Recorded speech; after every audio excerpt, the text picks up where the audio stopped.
অভয়ারণ্যে বন্যপ্রাণ এবং বনজ সম্পদ সুরক্ষায় বিশেষ উদ্যোগ বন দফতরের।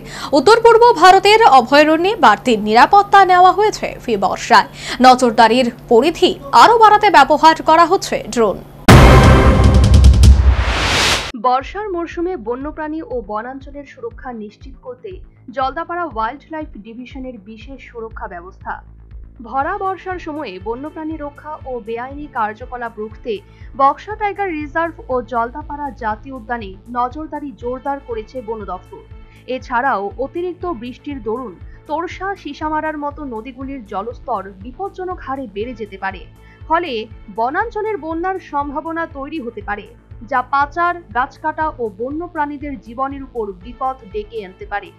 এই সমস্ত কিছুর বিবেচনা করে জলদাপাড়া বন্যপ্রাণ বিভাগের তরফে বিশেষ সতর্কতা জারি করা হয়েছে। ইতিমধ্যে জঙ্গলের সংবেদনশীল এলাকাগুলিতে একাধিক মোবাইল পেট্রোল টিম গঠন করে নিয়মিত পেট্রোলিং করা হচ্ছে। স্থানীয় বনকর্মী, স্থানীয় বাসিন্দা এবং গোপন সূত্রের সঙ্গে সমন্বয় রেখে কাজ করছে।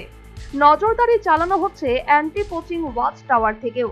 টাওয়ারগুলিতে রেডিও টেলি যোগাযোগ ব্যবস্থাও রাখা হয়েছে। বর্ষায় নদীর জলস্তর বেড়ে যাওয়ায় হলং, তোরসা ও বুড়ি তোরসা নদীপথে টহলদারি জোরদার করা হয়েছে। প্রশিক্ষিত কনকি হাতিদের বনকর্মীদের সহায়তায় মোতায়েন করা হয়েছে। প্রতিটি পেট্রোলিং দলের কাছে রয়েছে জিপিএস এবং গভীর জঙ্গলের ভেতর থেকেই লোকেশন সহ বিভিন্ন তথ্য নিয়মিত কন্ট্রোল রুমে পাঠাচ্ছেন বনকর্মীরা। এছাড়াও নজরদারির পরিধি আরও বাড়াতে ব্যবহার করা হচ্ছে ড্রোন। শুধুমাত্র জলদাপাড়া বা বক্সা ব্যাঘ্র বন নয়, উত্তর পূর্ব ভারতের অভয়ারণ্যে বাড়তি নিরাপত্তা নেওয়া হয়েছে ফি বর্ষায়। Bureau report, news vanguard.